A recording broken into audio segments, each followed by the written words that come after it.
Welcome back to పిన్ని talks. Summer వచ్చేసింది. Summer అంటే అందరూ పచ్చళ్ళు పెట్టుకునే కాలం కదా. మా అమ్మ అయితే ఈ మామిడికాయ పచ్చడి చాలా బాగా పెడుతుంది. ఆవిడ పెట్టే పచ్చడిలో నాకు బాగా ఫేవరెట్ మామిడికాయ పచ్చడి, తర్వాత టమాటా పచ్చడి, నిమ్మకాయ పచ్చడి అనేది చాలా అంటే నాకు చాలా ఇష్టపడతాను. ప్రస్తుతం అయితే నేను మా అమ్మ చేతితో మామిడికాయ పచ్చడి పెడుతున్నాను. మా అమ్మ చేతితో నేను ఎందుకు అంటున్నానంటే ఆవిడ పచ్చడి పెట్టిందంటే సంవత్సరమైనా పాడవదండి. ఆవిడ చేతి పచ్చడి అంత రుచిగా ఉంటుంది, అంత నిల్వ కూడా ఉంటుంది అనమాట. కాబట్టి ఈ రోజు మా అమ్మ చెప్తుంది ఈ కొలతలతోని పచ్చడి అనేది. మీకు కూడా నచ్చితే ఒకసారి ట్రై చేయండి, నచ్చితే సబ్స్క్రైబ్ కూడా చేసుకోండి. అమ్మా చెప్పు, ఇప్పుడు మామిడికాయ పచ్చడి అనేది ఎలా పెడుతున్నావు, ఏ కాయతో పెడుతున్నావు? కోలంగోవా మామిడికాయ పచ్చడి. మామిడికాయలతో పచ్చడి పెడితే పచ్చడి పుల్లంగా చాలా బాగుంటది, రుచికరంగా ఉంటది.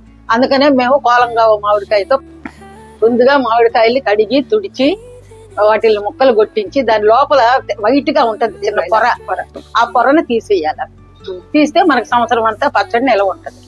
దీనికి ఉన్న డస్ట్ కూడా ఉంటుంది కదా, ఒక గుడ్డతో బాగా తుడిచి ఒక పావు గంట సేపు అయినా మన ఎండలో ఆరబెడితే పచ్చడి అనేది దీంట్లో చెమ్మ అనేది పోయి మన డ్రైగా ఉంటుంది, నిలువ కూడా ఉంటుంది. ఇప్పుడు ఈ కొలతతో చెప్తున్నారు.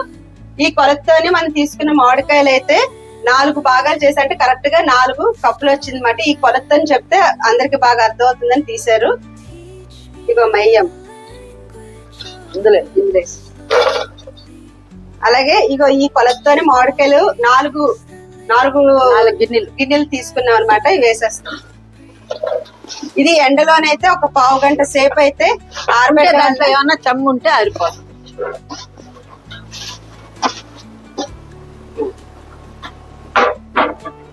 ఈ కొలతతోని అమ్మ, ఇప్పుడు ఈ కొలతతోనైతే ఇప్పుడు దీని 3/4 భాగం ఉప్పు తీసుకోవాలి కదా.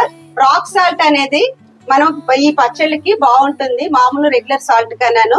ఈ కొలత మనం మామిడికాయలు తీసుకున్నాం కాబట్టి ఈ కొలత 3/4 భాగం మనం రాక్ సాల్ట్ ని ఇలా గ్రైండ్ చేసుకొని ఇప్పుడు ఇందులోని కలిపేస్తున్నాం. గిన్నెతో తీసుకున్నాం, ఆ గిన్నెతో సగానికి ఆవు పిండి,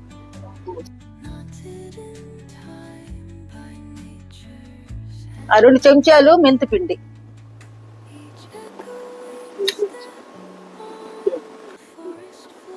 కారం పొడి తీసుకున్నాం 3/4 గిన్నె. ఎర్ర కారం అయితే 3 మ్యాంగో పౌడర్ అయితే ఎర్రగా ఉంటది. పచ్చడి కూడా చూడడానికి మంచిగా కనిపిస్తుంది.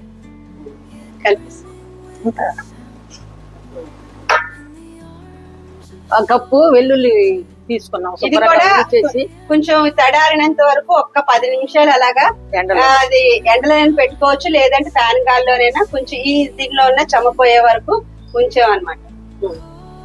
పచ్చి వేరుశనగ నూనె ఇందులో వేస్తున్నాం.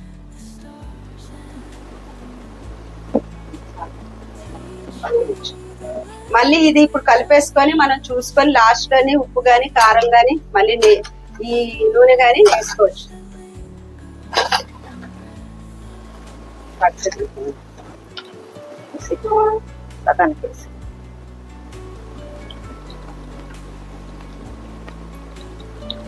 చాలా చాలా ఆపు. ఇది 2 రోజులు ఊరిన తర్వాత మరొకసారి కారం, ఉప్పు, నూనె చూసుకొని ఏది తక్కువ అయితే అది వేసుకుంటే సంవత్సరం అంతా చక్కగా నిలవ ఉంటది. అమ్మ, మరి ఇప్పుడు ఈ 3 రోజులు ఈ గిన్నెలోనే ఉంచుతారు, మళ్ళీ ఏమైనా గ్లాస్ కంటైనర్ లో ఏమైనా మార్చాలంటావా? ఇందులో వద్దు, కళాయిలో పర్వాలే.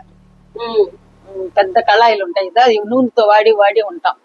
అలాంటి కళాయిలు పర్వాలేదు, రాజు సీసాలతో పర్వాలేదు. లేదంటే మనకి ఇప్పుడు మనకి పచ్చళ్ళకి దొరుకుతున్నాయి కాబట్టి జాడీలన్నా నిల్వ ఉంచుకో. మనం అందులో మూత పెట్టి మనకి ఒక పల్చటి క్లాత్ కట్టేసిన తర్వాత ఒక 3 రోజుల తర్వాత దీని వల్ల తీసేస్తే మనం చూసి ఏది తగ్గితే ఉప్పు కారం మనకి నూనె అనేది మళ్ళీ మనం కలుపుకోవచ్చు. చూస్తుంటేనే అసలు ఇప్పుడే తినాలనంత టెంప్టింగ్ గా ఉంది. చూసారు ఎంత ఎర్రగా వచ్చిందో.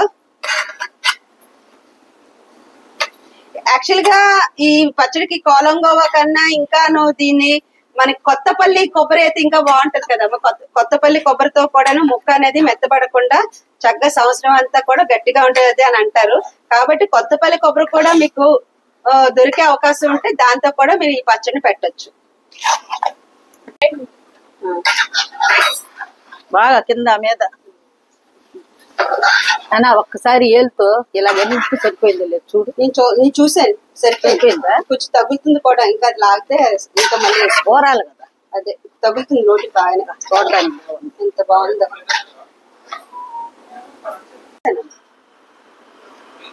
మళ్ళీ లాస్ట్ చూపి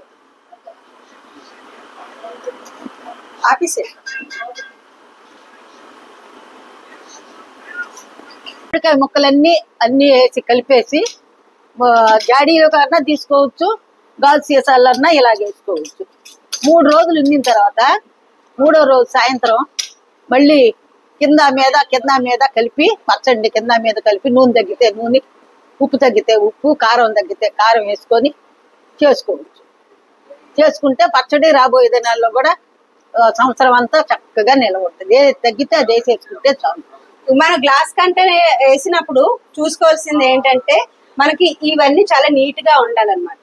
పైన అంతా తుడి చేసుకోవాలి. ఇదంతా చక్కగా ఒక టిష్యూ పేపర్ పెట్టేసి చూసారా ఇలా తుడి చేసుకోవాలి. లేదంటే ఏమవుతుందంటే ఆ నూనె లేని భాగం అంతా మనకి ఫంగస్ పట్టే అవకాశం ఉంటుంది. కాబట్టి మనం వేసుకున్నప్పుడు మొత్తం చక్కగా క్లియర్ గా ఇలాగ తుడి చేసుకొని మనకి ఇంకా మూత పెట్టేసుకుంటే మళ్ళీ ఒక 3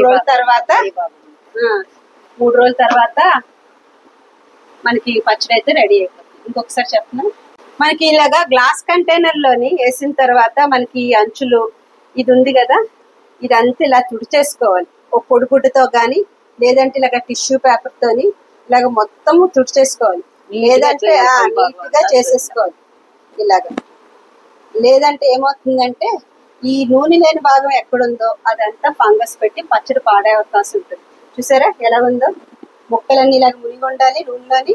అలాగే ఇక్కడ ఏమైనా ఎక్స్ట్రా ఉంటే మనం అంతా తుడి చేసుకుంటే మనకి పచ్చడి అనేది మనకి ఫంగస్ పట్టకుండా ఉంటుంది. ఎప్పుడైనా తర్వాత 3వ రోజు మనకి ఈ పచ్చడి ఎలా ఉందో మళ్ళీ మీకు చూపిస్తాను. మీకు నచ్చితే ఇంకా మరిన్ని మంచి వీడియోలు మీకు కావాలన్నా ఈ ఛానల్ సబ్స్క్రైబ్ చేయండి.